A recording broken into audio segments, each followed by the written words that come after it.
नाशिक जिल्ह्यातही सध्या उन्हाळी कांद्याची आवक सुरू झाली आहे। मात्र येवला लासलगाव बाजार समितीत कांद्याचे दर घसरल्याने शेतकरी अडचणीत सापडलेत। काही ठिकाणी कांद्याला कमीत कमी 2 ते 3 रुपये किलो दर मिळतोय, तर काही ठिकाणी कांद्याला 6 ते 7 रुपयांच्या आसपास दर मिळतोय। उत्पादन खर्चही निघत नसल्याने कांदा उत्पादक शेतकऱ्यांना आर्थिक फटका बसत असून त्यांच्या चिंतेत वाढ झाली आहे।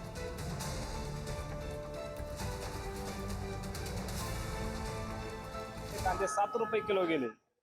अशी परिस्थिती येवला जवळपासच्या मार्केटला, सगळ्या मार्केटला हीच परिस्थिती आहे।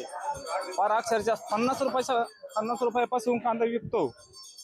उद्या कालची परिस्थिती जर बघितली तर सटाण्याची अक्षरशः 50 रुपये कांदा विकलेला आहे। आणि याच्या मागे खर्च क्विंटलला 1200 ते 1300 रुपये आहे। आणि 7 रुपये ते 5 रुपये कांदा विकू राहिला। शेतकऱ्यांनी काय करावे? शेवटी आत्महत्येची वेळ आलेली आहे शेतकऱ्याला। गाडीचं भाडं आहे 1500 रुपये, तर काय करणार बस? तर निम्मे पैसे तर गवटीच्या भाड्यातच गेले। भरणारे काढणारे त्याची मजुरी जर सुटली नाही तर शेतकऱ्यांना काय करायचं?